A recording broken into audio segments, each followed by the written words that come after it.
The question is, why should you be concerned with the legal aspects of recording or streaming your music?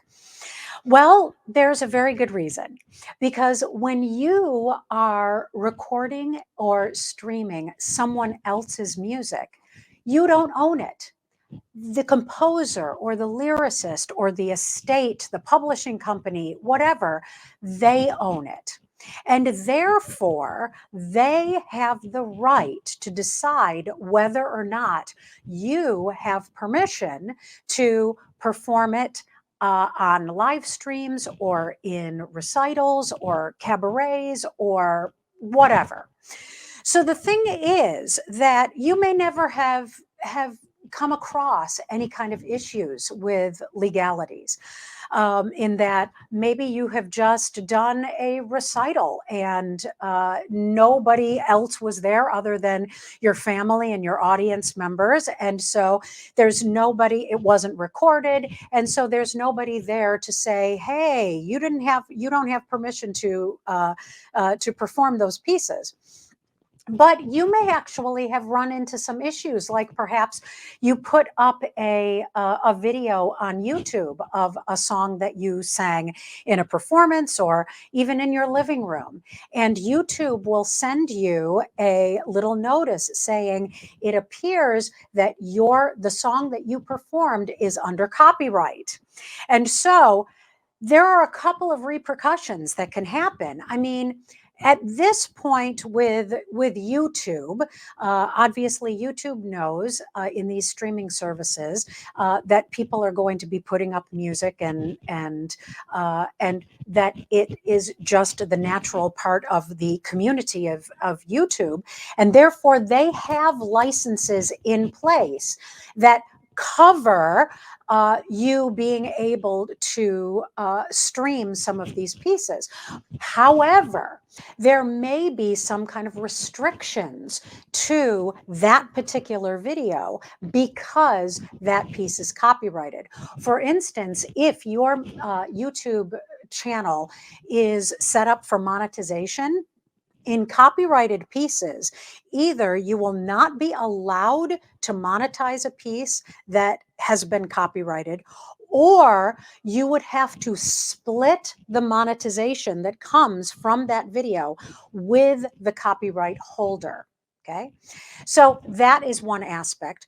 There's been other aspects that I've heard of people doing live streams and they're performing music, and the bots come in and they hear a piece of music that they think that is copyrighted, and they might actually cut off your live stream without you even knowing it, because they recognize that it is copyrighted music and they don't see that you have permission to use it. Okay. So the thing is that what you want to do is you want to make sure that you know what the copyright laws are, what the legalities are, and make sure that you are always following those rules. I'll give you an example of something that I experienced a few years ago. I was recording an album. And many of the pieces that I was recording were pieces that were still under copyright. And so what I had to do was in order to get permission to record those pieces, I had to purchase a mechanical license to record those pieces. Okay. Now, that is not a terribly expensive thing, depending on how many recordings, how many like CDs you're going to be printing, or how many live streams or streams of the song that you may be doing. But the thing is that I had to cover myself by making sure that I paid for the permission to record some of these pieces. Now, the caveat to getting the permission to do those pieces is that I had to agree to not change anything about the lyrics or the melody to get the permission to do the piece. So What I had to do actually was I realized that a couple of the pieces that I was doing, the lyrics that are the published lyrics were not always accurate with the lyrics that I was using as I was reading off of my sheet music. And so we're talking about like one word, like instead of we, it turned to they, or instead of and, it was but. And when I went to the agency that was in charge of obtaining the mechanical licensing, I had to provide the lyrics of the songs and recordings of the songs so that they could make sure that I was doing it exactly as written. And they came back to me and said, I'm sorry, but these 3 songs, you're not singing what the lyrics are.